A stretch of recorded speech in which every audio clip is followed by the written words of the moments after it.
12절에 보면은 오늘 본문은 이렇게 시작하죠. 너희가 이 모든 법도를 듣고 지켜 행하면. 모든 율법은 하나님의 명령과 약속으로 이루어져 있습니다. 앞부분은 하나님의 명령이고 뒷부분은 그 명령을 지켜 순종할 때 하나님께서 주시는 복입니다. 그래서 보통 두 문장으로 이루어져 있는데, 어떻게 하라 그리하면 내가 이렇게 하리라, 너희가 이렇게 하면 그리하면 내가 이렇게 하리라. 이것이 모든 율법의 구조입니다. 오늘 말씀도 듣고 지켜 행하면 이런 구조로 나타나 있죠. 그러면 하나님께서 약속을 지키시고 복을 주시겠다고 하는 것입니다. 신명기를 읽다 보면 반복해서 나오는 구절들이 있습니다. 성경에서 반복해서 나오는 구절들은 굉장히 중요한 구절들이기 때문에 그 반복해서 나오는 구절들은 우리가 성경을 읽으면서 잘 알아야 됩니다. 어느 구절이 반복돼서 나오는지. 예를 들면 신명기에서 반복해서 나오는 것이 법도를 듣고 지켜 행하라는 것입니다. 순종하라는 것입니다. 그 말씀이 반복되는 이유는 그것이 그만큼 중요하기 때문입니다. 또 기억하라, 잊지 말라, 이런 말씀도 반복해서 나옵니다. 오늘 본문에서도 계속해서 두 번씩 나오게 되지만, 그러한 말씀은 우리가 새겨 듣고 이것이 중요한 말이구나 하고 생각할 수 있어야 됩니다. 하나님의 말씀을 듣고 지켜 행하면 복을 받는다는 것입니다. 그래서 어떤 목사님께서 하시는 말씀이, 구약의 말씀을 지키면 이 땅에서 복을 받고 신약의 말씀을 지키면 하늘에서 복을 받는다, 이렇게 말씀을 하셨는데 그 말이 참 일리가 있는 것 같아요. 신명기에서 말하는 모든 복은 우리가 이 땅에서 누릴 수 있는 복입니다. 오늘도 여러 가지 복들이 나오지만 그 복은 우리가 이 땅에서 누릴 수 있는 복입니다. 그러나 주님의 관심은 하늘에 있었습니다. 그래서 너희가 의를 위하여 핍박을 당하고 고난을 당하며 하늘에서 너희의 상이 크다고 말씀하여 주셨습니다. 그러므로 우리는 이 땅에서도 복을 받고 하늘에서도 복을 받고 두 마리 토끼를 다 잡을 수가 있는 거죠. 어떻게 하면 구약의 말씀도 지키고 신약의 말씀도 지키고, 그러면 두 가지 복을 모두 받을 수 있게 됩니다. 그런데 가나안 땅을 정복할 때 두 가지 잘못된 태도를 가질 수 있다는 것을 주의하고 있습니다. 첫째는 가나안 땅에 들어가서 그들을 긍휼히 여기고 불쌍히 여기고 진멸하지 않는 것입니다. 또 둘째는 그들을 두려워하는 것입니다. 이 두 가지 태도에 대해서 오늘 본문에서 이야기하고 있습니다. 하나님의 성품은 자비와 긍휼이 풍성하신 하나님이십니다. 은혜로우신 하나님이신데 왜 가나안 족속들에 대해서만큼은 그들을 긍휼히 여기지 말고 반드시 진멸하라고 말씀하실까요? 하나님께서는 죄에 대해서만큼은 단호하게 하나님께서 말씀하십니다. 눈꼽만치의 죄도 하나님께는 용납이 되지 않는 것입니다. 가나안 족속이 얼마나 타락하고 얼마나 죄가 많은 족속인지 그것은 어제 말씀을 드렸는데, 절대 그들과 타협하지도 말고 그들을 용서하지도 말고 그들은 반드시 진멸해야 된다는 것입니다. 죄에 대해서 관대한 태도를 가지고 요 정도는 괜찮겠지, 죄를 용납하기 시작하면 그것은 방둑에 그 조그만 구멍으로 물이 새는 것 같이 점점 더 커지게 되어 있습니다. 그리고 결국은 무너지게 되어 있습니다. 그래서 절대 올무에 걸리지 않기 위해서는 죄를 용납하면 안 됩니다. 그리고 그들을 두려워하지 말라고 하나님께서 말씀하십니다. 오늘 하나님께서 반복해서 모든 법도를 듣고 지켜 순종하라고 말씀하시는데, 복을 받으려면은 하나님의 말씀을 지켜야 된다는 것입니다. 그것이 유일한 방법이라는 것입니다. 다른 방법이 없습니다. 복을 받기 위해서는 복이 있는 곳으로 가야 하지 않겠습니까? 복 받는 방법이 딱 정해져 있는데 그 방법 외에 다른 방법으로 복을 받으려고 하면 복을 받을 수가 없다는 것입니다. 물을 얻으려면 우물로 가야 되지 않겠습니까? 목마른 사람이 우물 판다는 말도 있는데 목이 마르면 광야로 갈 것이 아니라 우물로 가야 됩니다. 고기를 잡으려면 강으로 가야 되고, 산나무를 캐려면 산으로 가야 되고, 그리고 조개를 캐려면 바다로 가야 되고, 우리가 무엇을 원하느냐에 따라서 우리가 가려는 곳이 정해져 있다는 것입니다. 밥을 먹으려면 식당에 가야 되고, 영화를 보려면 영화관에 가야 되고, 복을 받으려면 어디로 가야 될까요? 하나님께로 가야 됩니다. 왜냐하면 하나님께서 복의 근원이시기 때문입니다.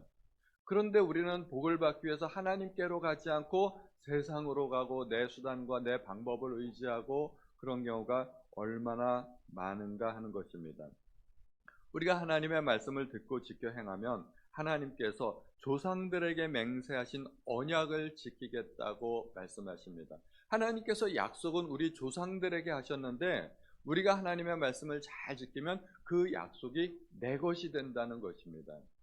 하나님의 약속은 대대로 이렇게 이어집니다. 하나님을 사랑하고 그의 계명을 지키는 자들에게 하나님께서 천대까지 복을 주시겠다고 말씀하셨습니다.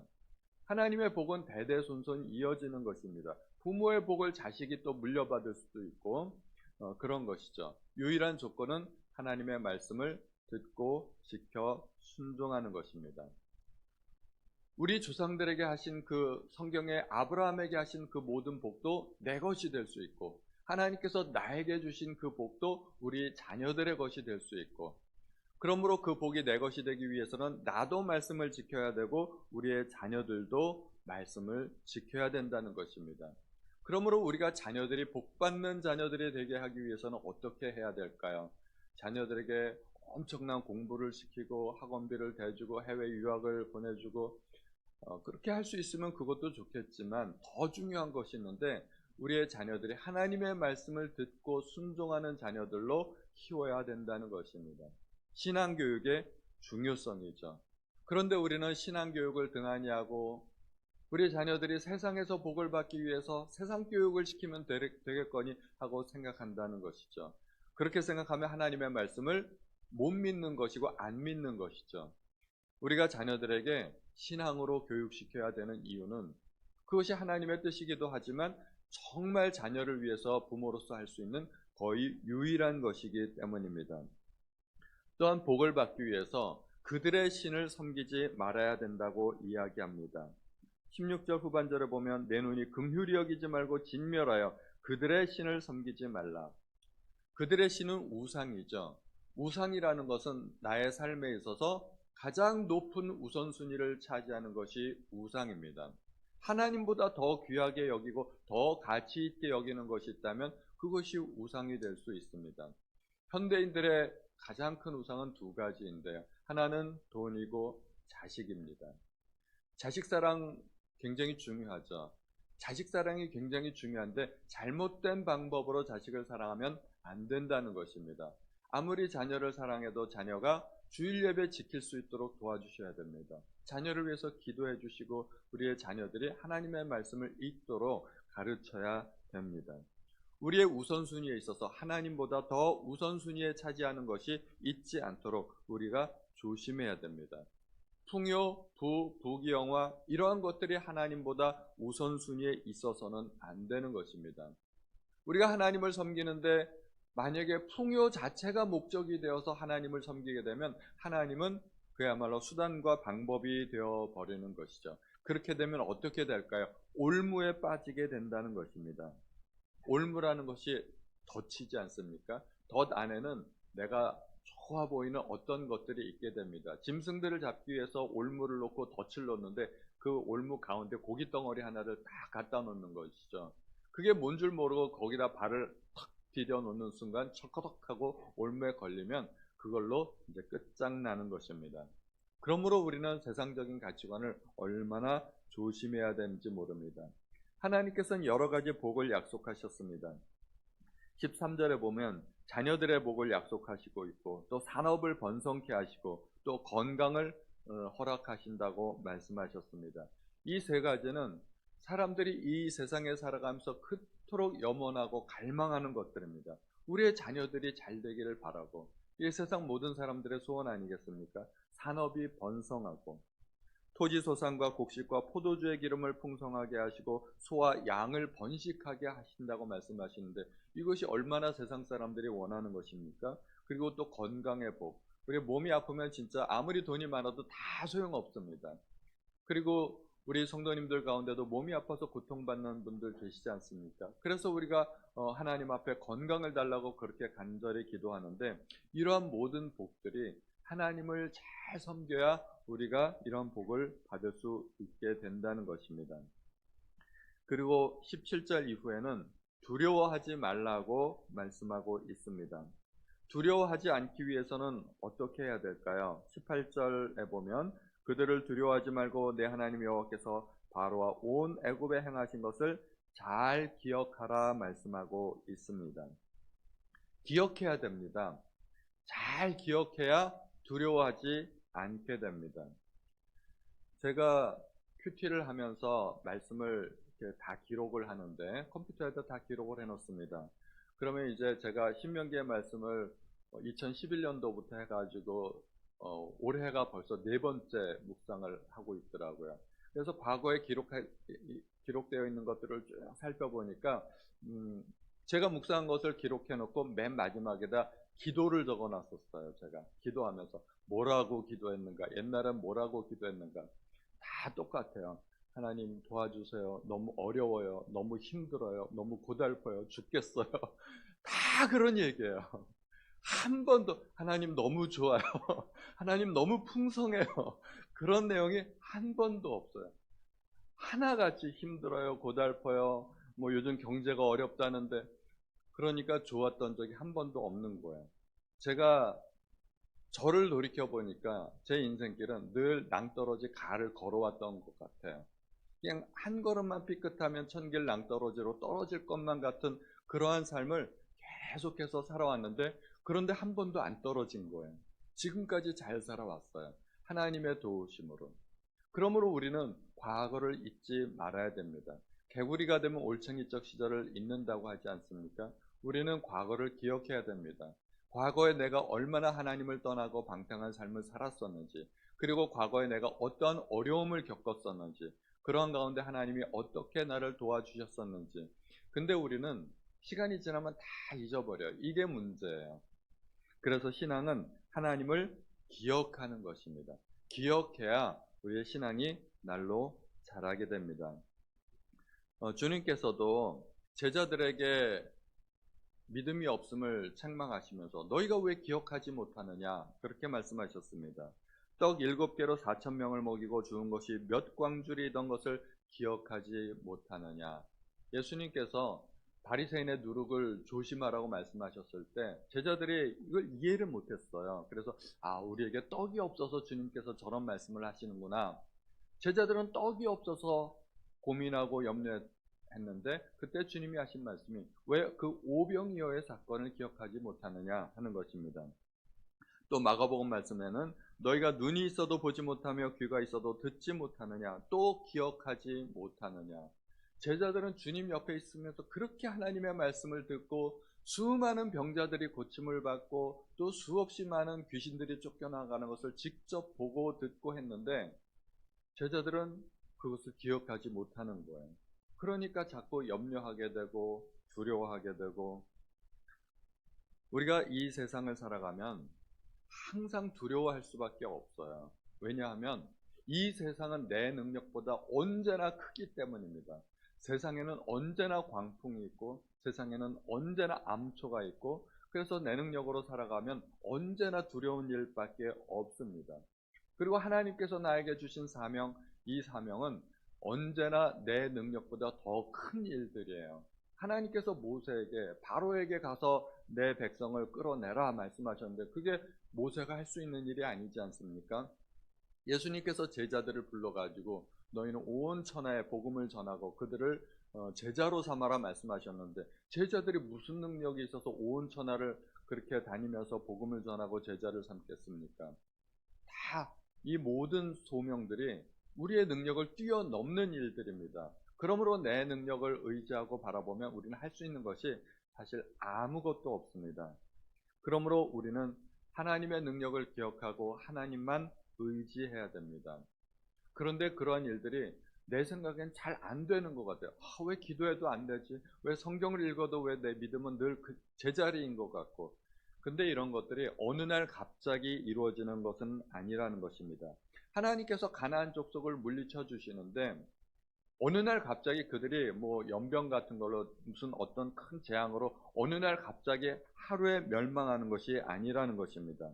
22절에 보면 내 하나님 여호와께서 이 민족들을 내 앞에서 조금씩 쫓아내시리니 너는 그들을 급히 멸하지 말라. 급히 멸하지 말라고 말씀하십니다. 천천히 시간이 걸리는 일이라는 것입니다. 가나안 정복은 시간이 걸리는 일이고 반드시 싸워서 조금씩 땅을 넓혀가야만 되는 일입니다. 우리의 마음속에 조급증을 벗어나야 된다는 것입니다. 우리는 한순간에 뭔가 이루어지기를 바라요. 우리가 기도해도 당장 오늘 기도하면 내일 이루어지기를 바라고요. 내일 당장 이루어지지 않으면 내 기도가 응답이 안 됐구나 좌절하고 낙심하고 우리는 늘 조급해요. 특히 한국 사람들은 얼마나 조급한지 몰라요. 빨리빨리 유명한 말이잖아요. 그래서 해외여행을 가보면 그 해외 가이드들이 있어요. 해외여행의 가이드들이 한국말을 가장 먼저 배우는 것이 빨리빨리라고 합니다. 그래서 버스에 승객들을 태울 때 가이드들이 어디서 배웠는지 빨리빨리 차에서 내릴 때도 빨리빨리 가이드들이 가장 먼저 배우는 말이 그거라고 합니다. 한국 사람들이 워낙 급하니까. 그런데 우리는 이 조급증에서 벗어나야 됩니다. 반드시 하나님께서 우리를 승리케 하실 줄로 믿습니다. 24절에 보면 그들의 왕들을 내 손에 넘기시리니 너는 그들의 이름을 천하에서 제하여 버리라. 너를 당할 자가 없이 내가 마침내 그들을 진멸하리라. 마침내, 반드시, 꼭. 그러나 시간이 걸린다는 것입니다. 시간이 걸리는 것을 기억하시기 바라고요. 25절에 보면 너는 그들이 조각한 신상들을 불사르고 그것에 입힌 은이나 금을 탐내지 말며 취하지 말라. 내가 그것으로 말미암아 올무에 걸릴까 하노니. 우상들을 치장할 때 은이나 금으로 입힐 수 있지 않습니까? 우상들은 불태워야 되는데 거기에 입힌 금이나 은은 벗겨내가지고 좀 취해도 괜찮을까요? 그것조차도 하지 말라는 것입니다. 우상의 일부입니다. 그 금도 우상의 일부입니다. 우상에게 속한 것은 조금도 취하지 말라는 것입니다. 재물 중에서도 절대로 취해서는 안 되는 재물이 있다는 것입니다. 이스라엘 민족이 땅을 정복할 때 정복할 수 있는 땅이 있고 절대로 정복해서는 안 되는 땅이 있지 않았습니까? 세일이나 암몬, 모압 이런 땅들은 이스라엘 민족에게 그 땅에 들어가서 싸우지도 말고 전쟁도 하지 말고 그 땅을 취하지도 말라고 말씀하셨습니다. 정복해서는 안 되는 땅이 있고 또 취해서는 안 되는 재물이 있다는 것입니다. 이 재물의 출처가 굉장히 중요합니다. 예를 들어 돈 10,000원짜리 한 장면 어디서 어떤 교회 다 똑같은 10,000원짜리고 1,000원짜리면 다 똑같은 1,000원짜리인 것 같지만 그 재물이 어디에서 났는지 어떻게 얻었는지 그런 것들이 굉장히 중요하다는 것입니다. 잘못하면 올무에 걸린다는 것입니다. 예를 들면 아간입니다. 여리고성을 점령했을 때 아간이 금과 외투와 이런 것들을 숨겨놨죠. 그래가지고 그 다음 아이성 전투에서 패하게 됩니다. 하나님께서 복을 주신다고 말씀은 하셨지만 그러나 그 복도 얻어야 할 복이 있고 내가 절대로 넘봐서는 안 되는 그런 세상의 복도 있다는 것입니다. 잘못된 탐심을 가지기 시작하면 그것이 올무에 걸리게 되는 일입니다.